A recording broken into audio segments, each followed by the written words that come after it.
Yo, what's happening, world? Name's Raheem Flowers.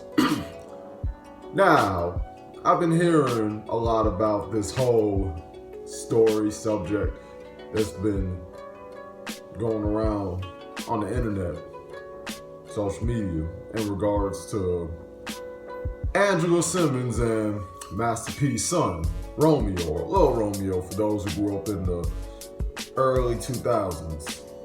Now, apparently, there was this contractual obligation that Romeo had towards Angela Simmons, Reverend Run's daughter, especially after her baby daddy, fiance that passed away a year ago, that he needed to step up. And he went to she went to all places to say that, the Breakfast Coons.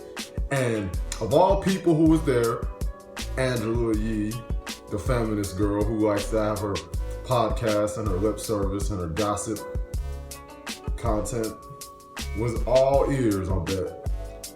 But I respect the brother Romeo for sticking to his guns. Just like my man Ted said, man, Master P taught him well.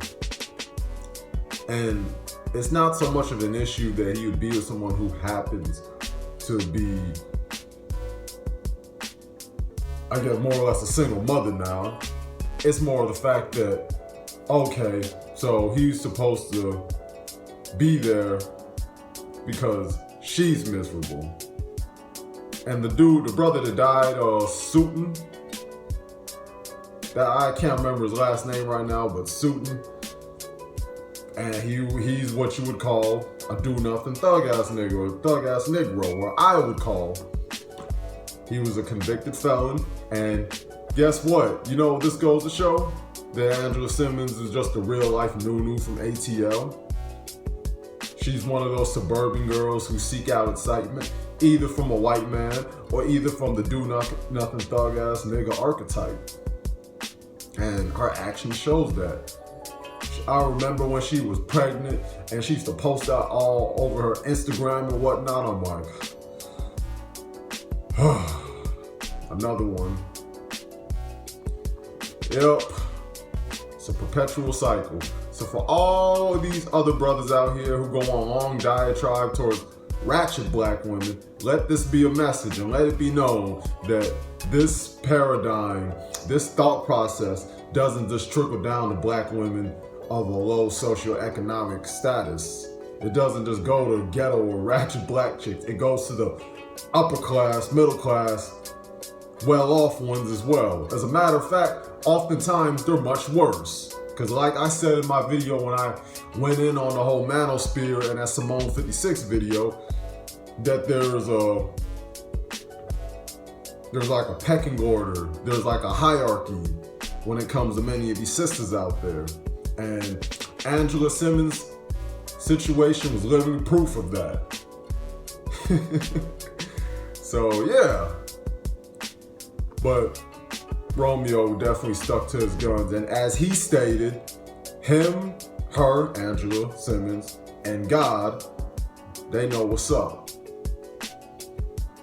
So yeah. I just laugh at it.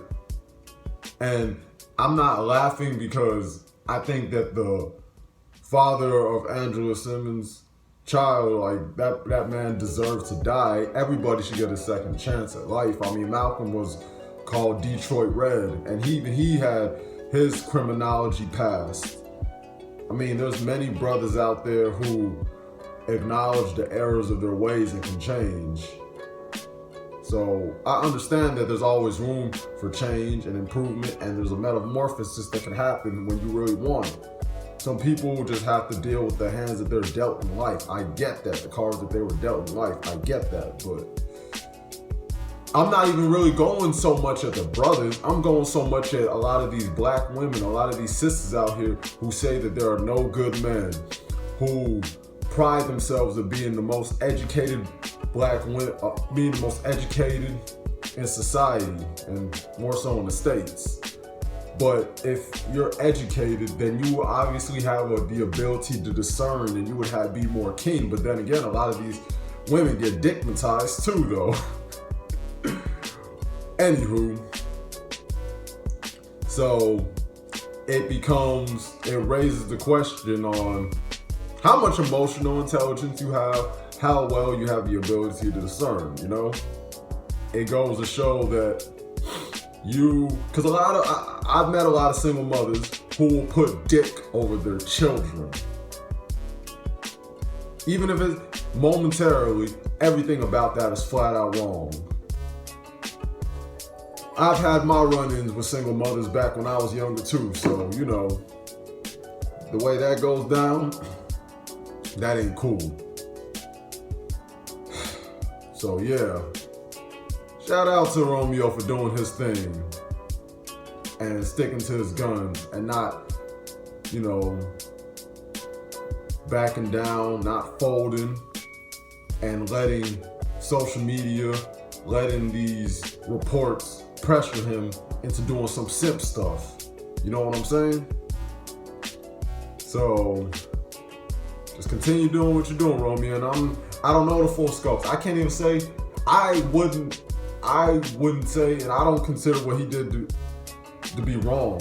And honestly, why should Romeo play second fiddle to some dude who, when he was alive, did a lot of messed up things?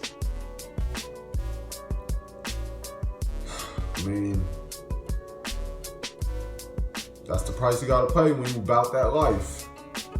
So you could only mourn so much for, like, Angela Simmons. You could only feel so bad for her because she made the choice of aligning herself with a dude who was about that life and was a street dude and a convicted felon back in the 2000s. That's what it's gonna be. That's what it's gonna be. Like, I'm not gonna be on no preachy stuff and tell people how to live their lives, but if you find yourself in such a predicament that is so precarious, then I'm like, nah, man. This is what you asked for. For real. And ain't too much to speak on, man. I'm gonna continue making content and make preparations for the 2020s and eventually leave this wretched platform, YouTube, once things get right for me. Peace out. One love.